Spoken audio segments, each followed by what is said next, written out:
नमस्कार, डिम्पल वाणी चैनल में आपका स्वागत है।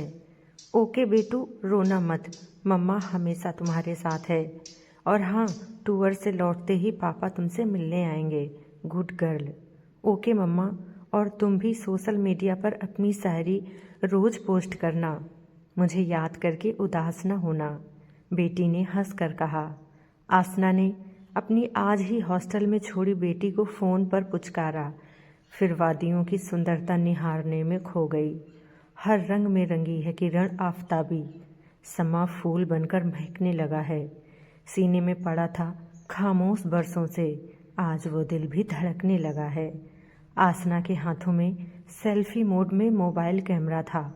वो शायरी बोलते बोलते चल रही थी।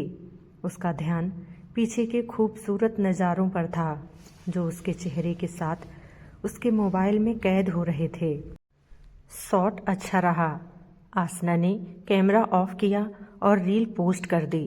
मुस्कुराकर एक नज़र खूबसूरत वादियों पर डाली, फिर मदहोश कर देने वाली सरसराती हवा को महसूस करने के लिए दोनों बाहें फैला दी। अरे ये क्या! जिस सोख हवा को महसूस करने के लिए उसने बाहें फैलाई थी, वही उसकी शायरी की फाइल को एक नटखट किशोरी सी पलट कर उसकी बेशकीमती शायरियों के पन्नों को उड़ाए लिए जा रही थी। आसना उस बेंच की ओर भागी। 3 पन्ने तो लपक लिए उसने, पर एक पन्ना। आसना सच में एक अलहड़ किशोरी सी अपने पन्ने के पीछे भागी। तभी एक हाथ ने उसे कमर से पकड़कर बाहों में कस लिया। ये इतना अचानक हुआ कि आसना का संतुलन बिगड़ा और उसके होंठ खुद को पकड़ने वाले होठों से छू गए। पल भर में भावनाएं बदली। मदहोशी के खुमार का रंग गुस्से के रंग में बदला और उसने छूटने की कोशिश भी उसी झटके के साथ की, जिस झटके के साथ वो पकड़ी गई थी। लेकिन पकड़ने वाले की पकड़ इतनी मजबूत थी कि इस कोशिश में वे दोनों ज़मीन पर गिर पड़े। आसना नीचे और वो अजनबी उसके ऊपर। आसना के गुस्से की इंतहा नहीं रही। उसने बिजली की तेज़ी से उसे धक्का दिया और उठ खड़ी हुई।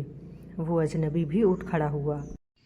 सबसे पहले तो आसना का रिएक्शन थप्पड़ जड़ने का होना ही था।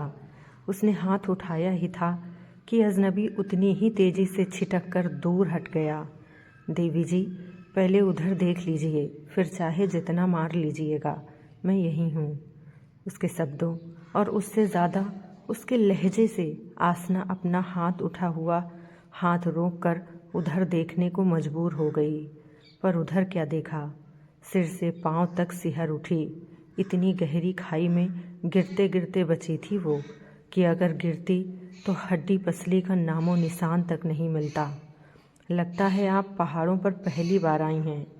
कैफ़े में बहुत देर से खामोश बैठी आसना की खामोशी तोड़ने के लिए वो बोला, अरे नहीं, पहाड़ों पर तो मेरा पूरा बचपन बीता है, वो भी इसी शहर में।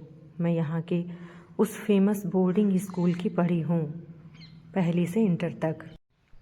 9th क्लास से हम लोगों को हफ्ते में एक दिन घूमना अलाउड हो गया था। इस शहर का चप्पा चप्पा छाना हुआ है हम खिलंदड़ियों के ग्रुप ने, और इस पॉइंट के साथ तो न जाने कितनी यादें जुड़ी हैं। वही सोचकर तो मैं हैरान हूँ कि मुझसे इतनी बड़ी लापरवाही कैसे हो सकती है। आसना अभी तक सदमे में थी। मौत को इतने करीब से देखकर उसका मन अजीब हो आया था। चलिए छोड़िए, इस कैफ़े का मज़ा लीजिए जो आपके लिए नया होगा। अभी 4 साल पहले खुला है। आपका नाम? आप भी घूमने का आए हैं? आसना का मन भी टॉपिक बदलने को हो ही रहा था। मेरा नाम विकास है, मैं वहाँ उस घर में रहता हूँ। विकास ने उंगली के इशारे से कैफ़े की खिड़की से दूर एक घर दिखाया। अच्छा, वह घर आपका है? आसना की आंखें गोल हो गईं। उसने इतने आश्चर्य से कहा कि विकास को हंसी आ गई। क्यों, वह घर मेरा नहीं होना चाहिए? इसमें आश्चर्य की क्या बात है? अब विकास की बारी थी आश्चर्य करने की। अरे नहीं, हम लोगों को वो घर बहुत टेम्पटिंग लगता था। पता है, जब हम सब फ्रेंड्स यहाँ घूमने आते तो अक्सर सोचते कि दोनों ओर फूलों से घिरी हुई इस पतली सी पगडंडी पर चलकर उस घर तक जाएं। हम कल्पना करते कि वहाँ सपनों का कोई राजकुमार रहता होगा जो हम लोगों को जादू से परी बना देगा और हमेशा के लिए अपने राजमहल में रख लेगा। देखिए, आपके घर के ऊपर की नक्काशी बिल्कुल वैसी है जैसे राजमहल में हुआ करती थी। अरे हाँ, मैंने तो अब से पहले इस बात पर ध्यान ही नहीं दिया। तो आप मेरे राजमहल में चलकर मेरी गेस्ट बनेंगी? मैं कॉफ़ी यहाँ से भी अच्छी बनाता हूँ। जी नहीं शुक्रिया, मैंने अपनी बेटी का एडमिशन उसी बोर्डिंग में कराया है जिसमें मैं पढ़ी हूँ, पर मेरा बेटा घर पर अकेला है। मेरे हस्बैंड विदेश के टूर पर हैं। मुझे आज रात की बस से ही लौटना है। आसना विकास से बात कर ही रही थी कि फ़ोन आया। बर्फ़बारी के कारण बस कैंसिल हो गई है। चलिए ना, मैं आपको रात में वापस होटल तक छोड़ने आ जाऊंगा। पता नहीं विकास का आकर्षण था या बचपन की दबी ख्वाहिश। आसना उस सपनीले रास्ते पर विकास के साथ चल दी।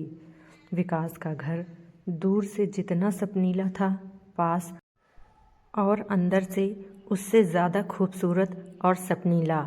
उसका बेड गोलाकार था, जैसा आसना को बहुत अच्छा लगता था। सबसे बढ़कर थी विकास की शायरी करने की आदत। उसकी शायरी की किताब मेज पर ही रखी थी। आसना ने उठाकर चंद शायरियाँ क्या पढ़ी, वो तो विकास की फ़ैन हो गई। दौर चल निकला। दोनों एक एक कर शायरी सुनाते और दूसरे की शायरी पर दाद देते। बरसों की दबी छिपी ख्वाहिशें पूरी होने लगी।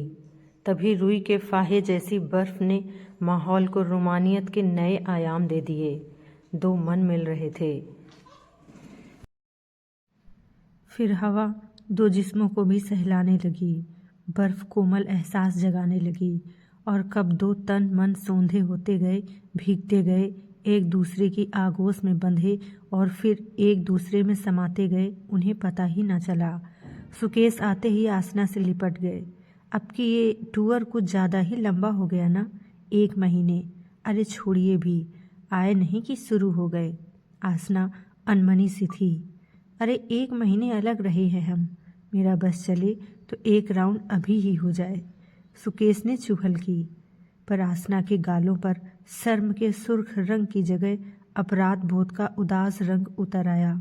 सुबह से ही आसना को लग रहा है कि उसकी पलकों पर ऐसा बोझ रखा है कि वो उठ ही नहीं पा रही। उसका दिमाग लगातार चेतावनी दे रहा है कि उस दिन की खुमारी को एक बुरा सपना समझकर भूल जाए, पर मन मानने को तैयार नहीं। वो इसे भूल नहीं सकती। उसे रह रह कर लग रहा है कि उससे ये हुआ कैसे। उसे सुकेश से कोई समस्या नहीं है, उसकी सुखी गृहस्थी है, फिर क्यों नहीं। वो बेवफाई के इस बोझ को लेकर नहीं जी सकती। सुनो सुकेश, मुझे तुमसे कुछ कहना है। आसना एक फैसले पर पहुंच गई थी। आज नहीं तो सुकेश की रूमानियत बहुत उतावली थी। कहना तो मैं कभी नहीं चाहती, पर आज नहीं तो शायद कभी नहीं। आसना के स्वर जैसे कुएं से आ रहे थे। सुकेश उसके भावों को देखकर गंभीर हो गए। आसना ने अपना दिल खोलकर रख दिया। सुकेश के मुंह से चीख निकल गई। वो अपना गुस्सा उतारते रहे और आसना खामोश सुनती रही। वो उसे सुनाते रहे और वो उन्हें संभालती रही। मुझे नहीं पता सुकेश कि मेरा शरीर हमारी लंबी जुदाई के कारण अतृप्त था, जो मन को अपने साथ बहा ले गया, या मन का कोई कोना अब तक कुंवारा था, जो अपने बहाव में शरीर को साथ में ले गया। गुनाह कहो, पाप कहो या कमज़ोर लम्हे, यह अपराध मुझसे हुआ है और मैं ये स्वीकार करती हूँ। जिस तरह कोई लकीर चाहे कितनी भी बड़ी क्यों ना हो, उसके सामने उससे बड़ी लकीर खींच देने से छोटी हो जाती है, उसी तरह मेरी नज़र में तुमसे ये छिपाना इस पाप के मुकाबले बड़ा पाप है और ये मैं नहीं कर सकती। मैं इस अपराध बोध के साथ नहीं जी सकती। मुझे 2 में से एक चीज़ दे दो, या तो मुझे छोड़ दो और या माफ़ कर दो। बस इतनी ही इल्तिजा है तुमसे। कहते हुए आसना ने अपने दोनों हाथ जोड़ दिए। सुकेश उदास, गुस्सा और अनमने है। आसना को उम्मीद है कि शायद उसकी बेवफाई सुकेश की नज़र में बेवफाई के स्वीकार की रेखा के सामने शायद छोटी हो ही जाए। कहानी आपको कैसी लगी कमेंट ज़रूर करें। धन्यवाद।